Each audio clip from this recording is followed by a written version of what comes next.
the center of your life. It is everything you hear,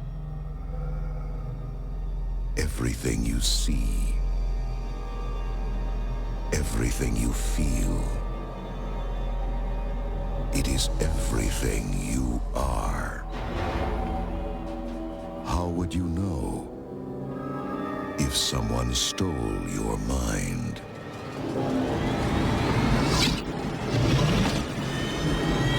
Arrest that woman!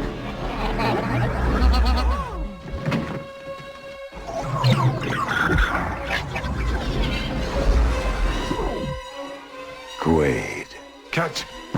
Get ready for a surprise! We can't let him run around. He knows too much. They've got your bug. I get a lock. There! The bug's in your skull. Take this thing out of the case and stick it up your nose. Don't worry, it's self-guiding. Got him. I lost him.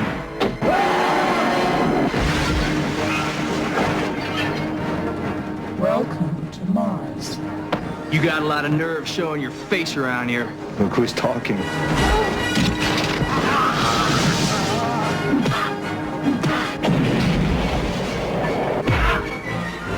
They erased your identity and implanted a new one. If I'm not me, who the hell am I? He's got a hologram! Welcome to Johnny Cab. Drive! Where can I take you tonight? Please fasten your seatbelt. I want Quaid delivered alive for reimplantation. That's for making me come to Mars. You wouldn't hurt me. After all, we're married. Consider that a divorce.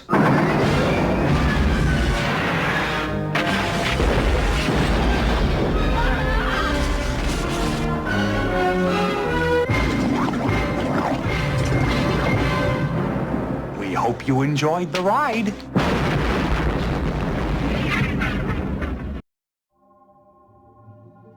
After years of wedded bliss, Nick couldn't take it any longer. Melissa, through no fault of her own, had grown up in a home without cable TV or a VCR. If that last sentence confused you, Google it. This had resulted in her having very little pop culture movie knowledge. In order to right this injustice, the duo will watch and discuss movie after movie until Melissa has caught up with the zeitgeist of her generation. Welcome to their journey. Hello. Hello. And how are we this evening? I'm good. I'm ready for a movie. Who isn't ready for a movie? Like, I really wonder, like, who are the people in this world who are like, man, I just don't want to watch a movie, like, ever. Do you know who's not ready for a movie? Who? King Tut. You mean like the mummified remains Yes. of an ancient Egyptian? Yes. Thank you for explaining my joke more. I beg great. to differ, actually.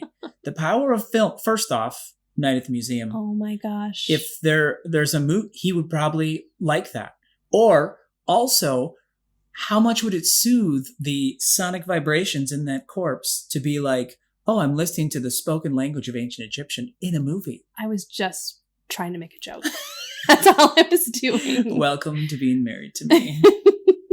I hope you've enjoyed your stay.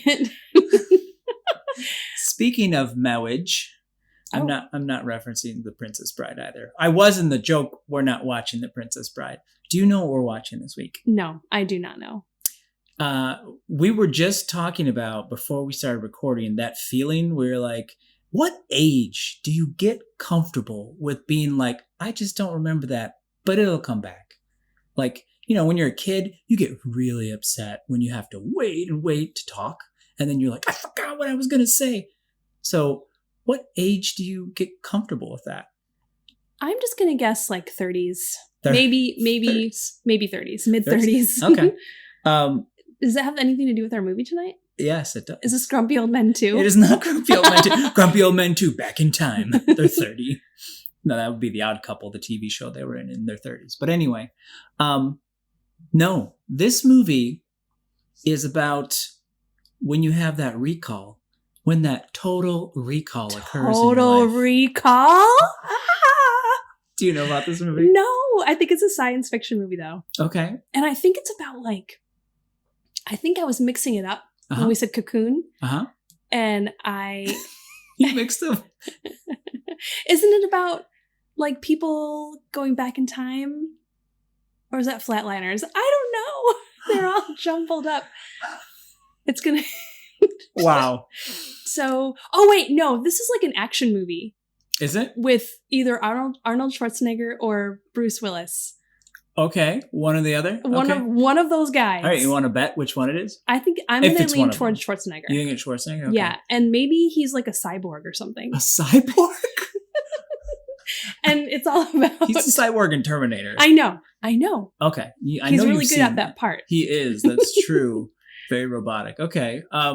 You think it's an action sci-fi movie starring Bruce Willis? Yes. No, Arnold Schwarzenegger. Arnold Schwarzenegger, sorry. Okay. Anything else? Any other details? That's pretty specific. We're going to see some muscles. I hope so. I mean, if Schwarzenegger's in it, of course. Yeah, definitely. That's all I've got. That's it? Okay. Action, sci-fi action. I was gonna say, are you excited? You look excited. I am. Okay. Do you want to give us your catch line for if you had to entice a summary of what you think this Total Recall, better in your 20s. Fair enough. Let's go check it out. Okay.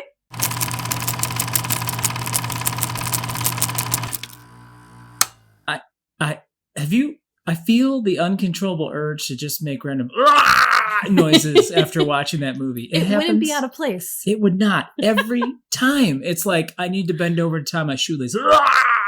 Or, I don't know. Or a headache's coming on. Or there's any pressure, sinus pressure in your head. I'm lifting up a cup.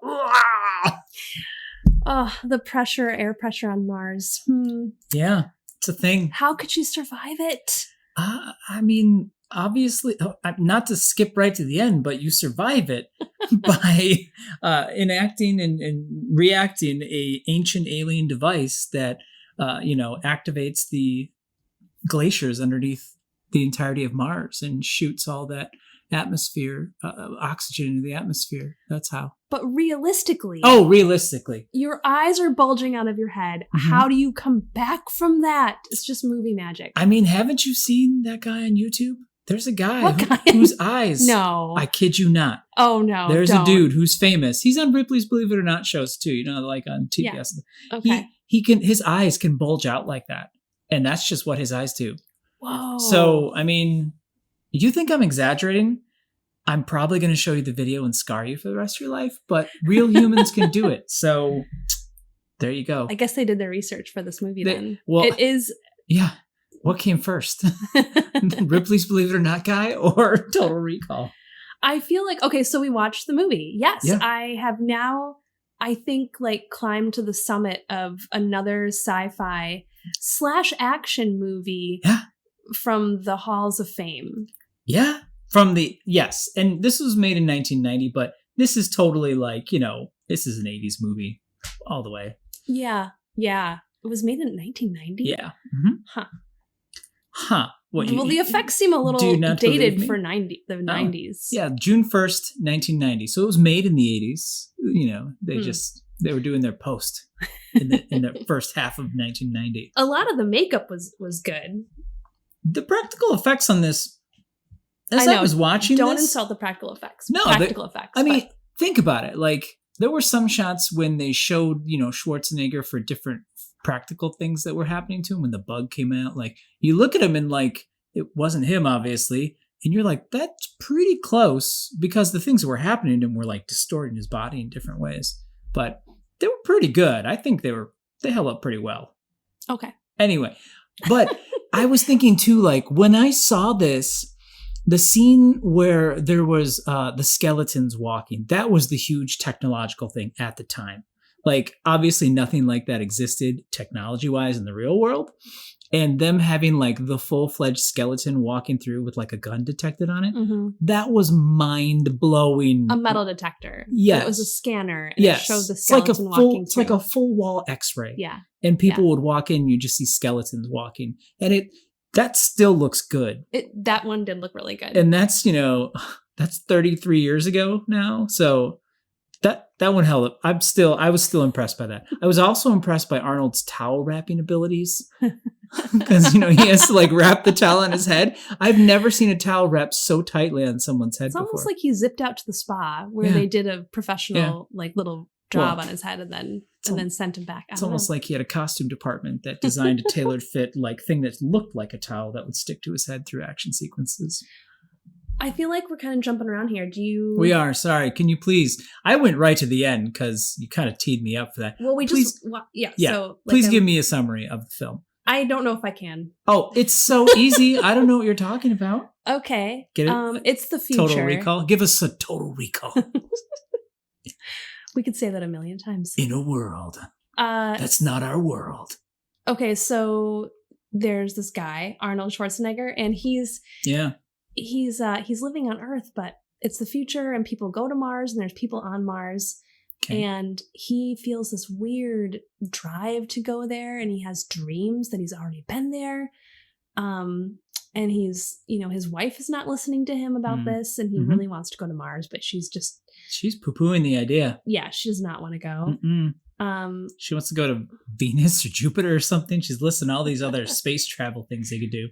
But I'm going to do a short summary. So Please. He finds out that his life has been a lie.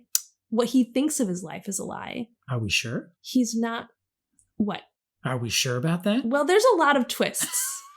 There's a lot of reveals. There is. Like, I don't even know how to untangle all the reveals. There were some times during the movie I was like, what is he doing there? Yeah. Why? The Total Recall technology is it was very interesting for the time too. Like, it's this, you can go and have memories programmed into your head. So you just go in, it's like going to the dentist, except when you come out of the dentist, instead of having your teeth cleaned, you have the memories of a 2-week vacation doing whatever.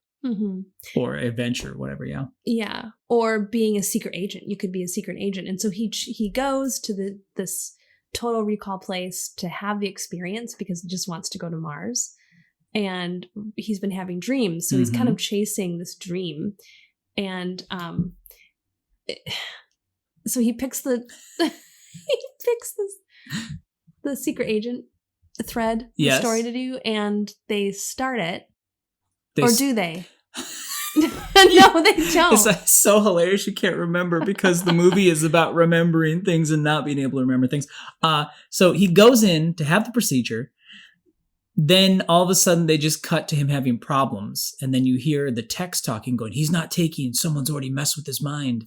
Yeah. Right. And then he escapes because he thinks stuff's going on. And so in his perspective, he was never total recalled. But all of a sudden, like, everyone's treating him weird. And he feels like he's kind of a spy because he can, like, fight people for some reason. Like, he gets into fights and defeats people. And then he's like, he goes home and his wife attacks him.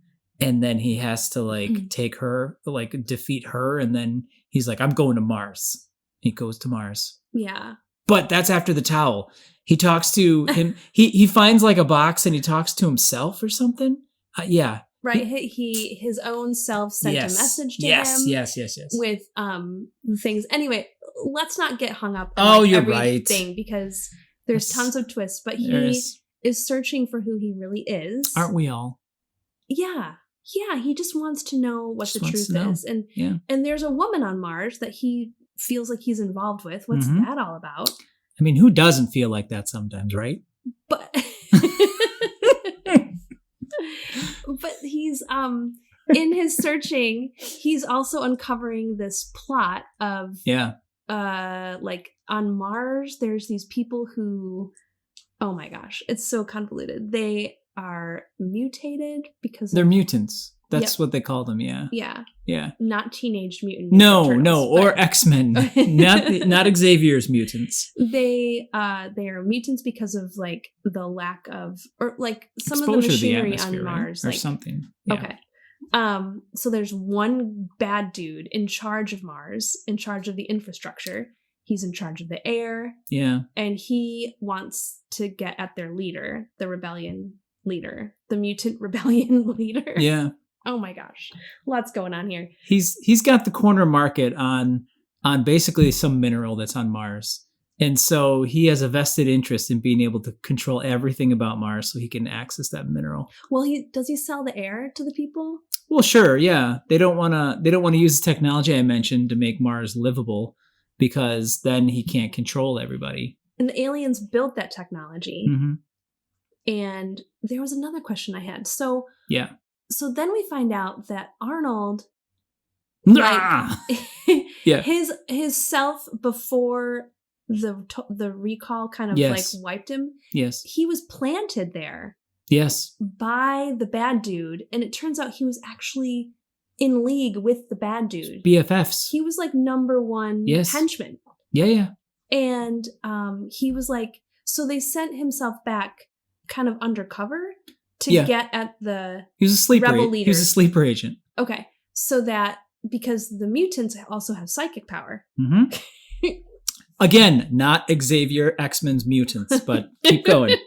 They have psychic powers, and so they could have seen the bad Arnold coming. Yeah. But the good Arnold, he would walk right past them. The alarms wouldn't go off.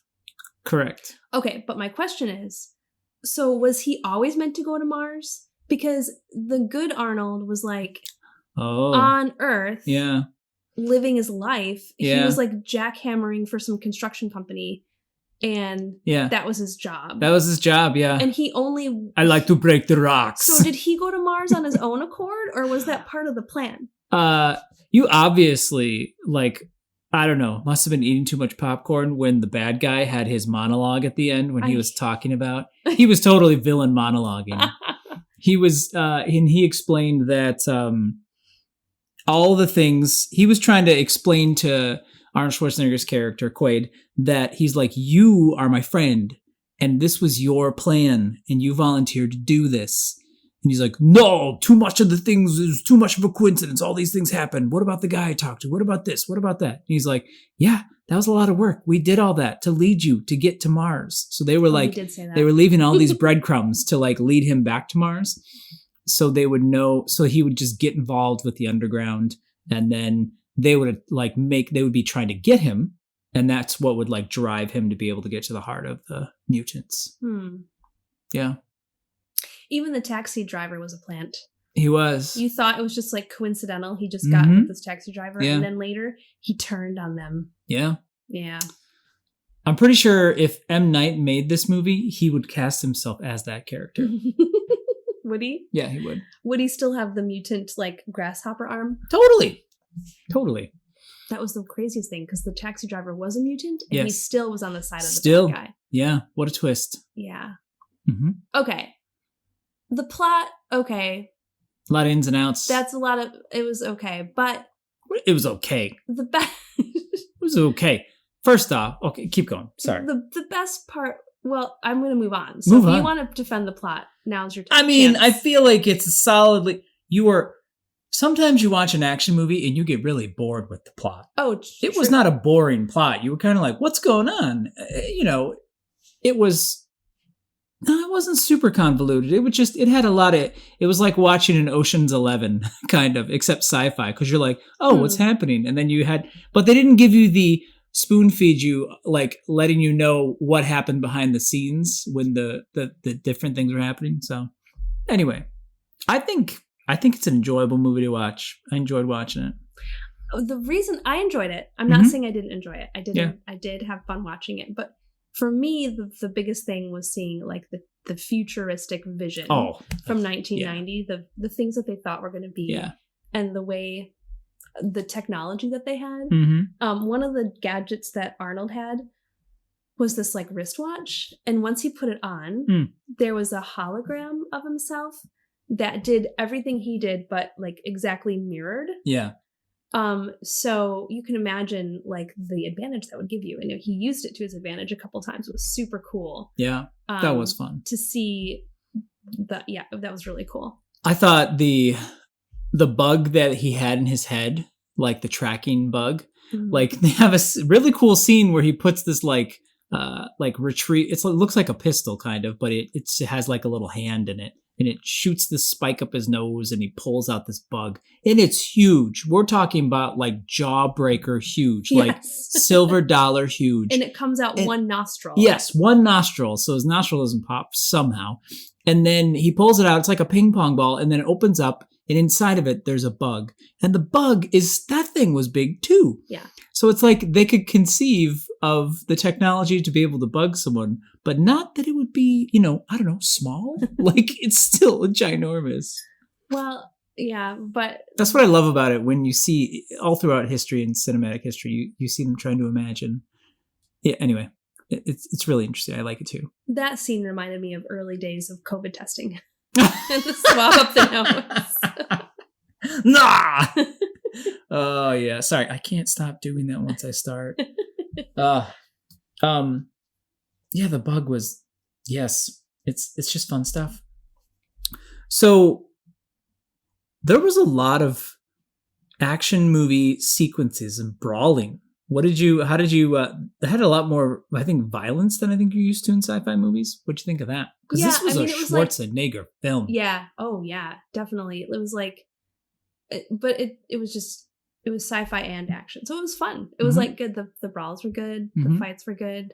He like halfway through, it kind of switched gears to I don't know what you want to call it, but the one-liner. You know what I mean? Like he would like he would like knock someone out and then have like a short little jokey phrase that he would say. Yeah. I did my best to remember some of them, but I totally don't remember them. But it switched to that gear a little bit later. Like once he was on Mars and he was like more comfortable fighting, even as his like the good self Quaid. Mm-hmm. He switched to the like one-liner quip. I feel like I think it came out with the fighting. I think you're right, because I'm trying to remember the earlier parts of the movie. It's just exposition, and he's kind of trying to figure stuff out. But I mean, the first fight is like when the guys jump him on the way home from his recall visit, and then next fight is with his wife. Yes. So he leaves those like totally troubled. Yeah. And like what's kind of in a what's going on sort of frame of mind. The fight with his wife, actually, Sharon Stone, her part in this, like her intensity in this movie is actually what got her the role in Basic Instinct. You can see the intensity. Yeah. She's wow. Yeah. Yep. So it was like how she could just switch from being like kind of crazy unhinged to like sweet housewife type thing. Mm-hmm. But her crazy unhinged is like deeper. Yeah. It's intense. Yeah. And then you're like, how is she with Michael Ironside? He doesn't really have a whole lot of personality in this movie. Yeah. Why? Does she just like deep voices? Like, what's going on there? Yeah. Michael Ironside being not the top level bad guy. Can't even talk that low. Yeah. He wasn't the top level bad guy. No. He was like. He was a henchman. He was like the head henchman. He was in charge of the Goon Squad operation. Right. He was in charge of the operation. He was like the muscle to keep Quaid in line, basically. Like the head of those guys, head of the goons. And Sharon Stone was his wife, but she was pretending to be it's like Arnold's wife. That had to have been an office romance. There had to have been like all the goons and he was just the top goon. So that's how that shook down. I don't know. Maybe she could possess him. You know what I'm saying? She was like, when in the very beginning, like Arnold was like, I want to go to Mars. And she just kind of got weird and almost like petulant or complaining like a child. Like, what's wrong with staying here with me? And like she wanted to control. Could be. It was crazy. I mean, hopefully Michael Ironside didn't have like a repressed memory system underneath. Why do you call him by his full name? Because it's an amazing name. And I also loved him in Starship Troopers. I know I saw that movie, but I don't remember any of it. Man. Oh, that's a borderline then. That's a borderline. If you don't remember it, it's kind of like it never happened. So I might be putting that one on the list. Okay. He's got a lot of, he's great in that movie. He's in a couple other movies. Scanners. He was in Scanners. You've not seen Scanners. Blank stare from me to you. Loving it. I'm loving it. Okay. That's 2. All right. Cool. So The one-liners came because it's a Schwarzenegger film. Like, Yeah. I think you've seen Last Action Hero. We watched that before we started the podcast. But you, like, in that one, they're joking about that archetype of what he does in his movies. Yeah, that's right. Like when a guy blows up, he goes, "He really blew it," or something like that. You know. Yes, that's a great example. Yeah. Oh, I remembered one from the movie. Sorry. Oh, share it. What is it? So at the very end, when there's the mutant who's in the drill machine, he's in like a big like drill. They had these really cool like a tank. Yeah, it's like a tank with a whole bunch of drill bits on it. Yeah, these big industrial ones. And then he has this tiny like drill, and he goes to the side and he says, he goes through the side of the wall and pokes through and gets him. And the guy's name is Benny, and you go, "Screw you, Benny," when he's like, using the giant screw. Yes. Oh, wow. Yeah, that was funny. I'm just reveling in the shouts. I love a good Arnold Schwarzenegger shout. I'm not gonna lie. It's a guilty pleasure. I saw him, like, he was really acting in this movie. Like he, Yeah, totally. Yeah. Especially the early parts. Yeah, definitely. His hair was really acting in this movie too. He had a very strong, tight, like wave in it. You really noticed like the acting when the bad Arnold came on. Mm-hmm. Because they showed a couple times, like, that was the best twist when they're like, "We're just going to play this video for you."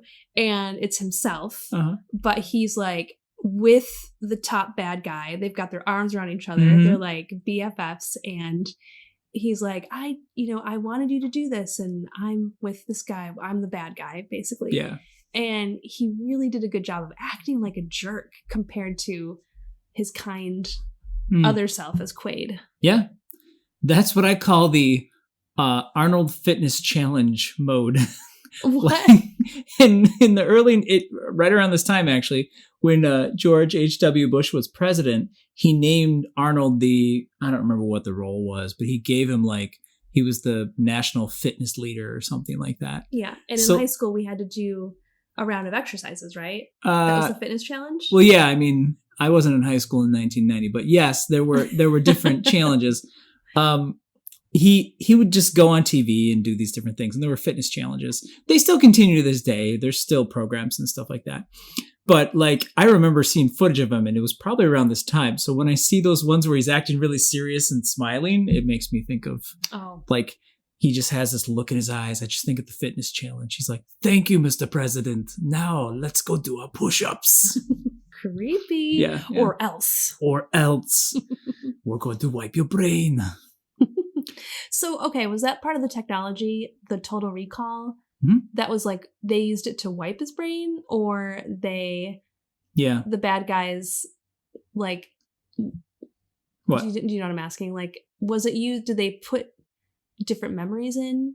What did they exactly do? I think the easiest way to think about it is, I'll put this in antiquated technology so it's easier to wrap your mind around. Ha ha ha. Get it? Womp womp womp. Okay. Cassette tape. You have an album, right? And you just literally record nothing. Toni Braxton, Breathe Again. Breathe Again. Oddly, I heard that song today. That's very weird. Breathe Again. You have that tape. You record over dead air, nothing. It's just blank. And then you record Unbreak My Heart over it. So then you just think, there's only Toni Braxton, Unbreak My Heart. There's not Breathe Again. Man. Yeah. That whole song you miss out on. You missed out on the whole thing. But then deep underneath, the layers are there. You're like, man, something else is going on here. Although really, they probably just, when they did the re-record, they put in the idea of him wanting to go to Mars, as a nagging thing. Okay. That was all architected, I'm sure. Architected? Is that a word? Architected? Mm-hmm. Architect. Yes. So the thing that's really crazy about the sci-fi of that is imagine wiping all of your memories from your brain. That's just crazy. Mm-hmm. Everything's so interconnected. It'd be weird to think about just being able to hit that and just go with all those. How much of what you learned on how to walk and how to write and all these other things, would that be messing with, It's interesting to think about. It reminds me a little bit of this Eon Flux episode where they took a bliss pill and it just wiped everything from your memory. Right. This watching is actually kind of timely based on like news. Like, Elon Musk he has that like computer chip in your brain that they're trying to do. Right. When he was doing the thing when he was pulling it out of the head, I was thinking of that actually. And I think Congress just was like, nope, you can't do human trials, like recently too. Oh yeah. So apparently no bugs in the brain. Thank you, Congress. It's not often we say that. So what was your favorite part of the movie? I'm too excited. Sorry. I did not enjoy watching that huge bulging thing come out of his nose. That was the things I didn't like. Like there were some like creepy effects that were like hard to look at. Yeah. One of the mutants especially. Yeah. Was really, really creepy. The one that was under the shirt? Yeah. It reminded me of the doll Chucky. Chucky, yeah. It looked a lot like it. They were good. Yeah. Like all of those things were like, they succeeded in creeping me out, My favorite part was watching you watch those parts. Because, you're just really fun to watch when you're seeing things like that. Trying hard not to look away, but wanting to look away. Like oddly, one of my favorite parts is, I don't know why, it's just when you watch a lot of action movies, you start to get into this mode where you're like, whoa, that was a really impressive way that he dispatched that bad guy. Yeah. Or that was a really weird way he did it, Yeah. And I'm being so nice by saying dispatched instead of killed. It makes it way more clinical, right? So anyway, when he's in the chair at the end and he literally pulls the arm brace off of it, and he's got this huge spike. Yeah. And then he just skewers the guy. That one has always stuck in my head. Oh, that's so good. It really has stuck in my head though. That's a scene that just is there. That's at the end when the bad guy's like, I'm not going to get my friend back, so I'm just going to. Well, no, that's when they're trying to get his friend back. Yeah, yeah. They're trying to get Arnold to be the bad guy again. Yeah. So they're wiping out Quaid and like putting the bad Arnold in again. But Arnold literally like rips this piece of metal off of this chair that he's strapped into. Yeah, it's like he has metal like restraints, metal restraints. Yeah, that was awesome. I liked that part.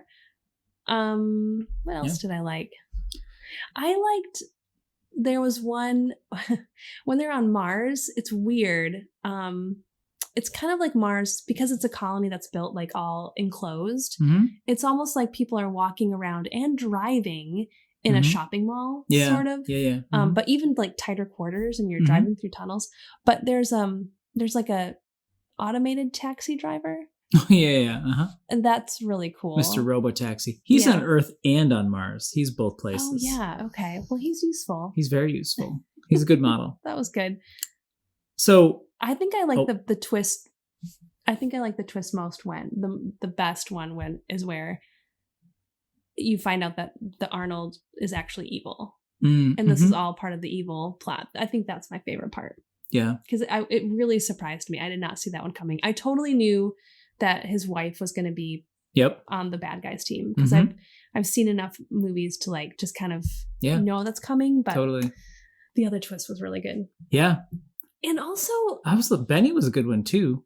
The betrayal from Benny. Yeah, that was a good one. That was a good twist, and then also the fact that there's just Mars technology that aliens built that will produce air. That was the one that bothered me. I was like, why did the aliens make it? And then like, what happened that made it so they wouldn't use it? You know what I mean? Like to save themselves, if that's what killed their civilization, or what happened to the aliens? Yeah. I don't know. Maybe they were just bored and they left, and they're like, hey, whoever comes here next, like when we bought our house, the previous people had left garlic planted. They're like, hey, next people who are here you go. Breathable atmosphere. Peace out. We're getting out of here. I just don't see people like leaving a planet on purpose, like without having to, or I think they just died out. Well, I mean, yeah, maybe they were just lazy. Like they'd done all the work to make all that technology to make it so you could one day finally resuscitate it and make it into like a lush paradise again. But they're like, we actually located this place over here that's perfectly fine. For some reason, they didn't pick Earth. Then they just go to somewhere else. They're like, forget about it. See, this is where I just think they were adding so much to the plot that it got out of, it was like a train wreck. It kind of just spun out of control. Well, you're supposed to just go, oh, cool, technology, you push the button, yay, and not think about it. And they did push the button. They did. And it showed like a mutant kind of hand. I had think, like 3 fingers. I think it had 4, but it totally reminded me of the Vulcan live long and prosper. Like, it's very close. If you bring the pinky together with the ring finger, it would be that symbol, that hand gesture. So, yeah, I think that was a Star Trek nod, personally. Like a little Easter egg in there. Okay, I'll give that to you. Thank you. So, if you were a mutant, what do you think your mutation would be in this movie? I mean, we've already established some of them are psychic. Some of them have like deformities on their face and they look like, I don't know, very, almost like their skin's not there. It's kind of like a pinkish musculature color. Right. Some people had a whole nother person hidden under a shirt. Yeah. And you were like, the whole movie, they're like, oh, this guy's normal. And then he's there and all of a sudden there's this big bulk. So very odd. And then other people have arms that are hidden and things of that nature. What do you think yours would be? I might have eyes in the back of my head. Ooh. I think that would probably be the most likely. Wow. Why do you say that? Well, I'm a mom, so I kind of had to evolve that. Okay. Okay. What about you? I think that I would probably have the eye thing just so I could freak you out. Thanks. That's great. No, I'm just messing with you. I would probably have my head would be really big. I just have a really big head. It would be like 3 times as big as normal. Oh, you'd never find a hat. I would never find a hat. So that's what mine would be. Yeah. So what do you think the message of this movie was, Melissa? You know, this movie left me questioning, how do you know who you are? Your true self. Because Quaid thought he was his true self. Mm-hmm. He was a good guy with general good intentions. Mm-hmm. He did the right thing. Mm-hmm. He protected people who needed protecting, the underdogs. But he also was this other guy who was only out for himself and had no problems like stepping on other people to get where he wanted to be. Yeah. So like, how can he be both? And what makes you the good one or the bad one? So it just left me kind of questioning those sorts of things. Who am I? Where does your true self come from?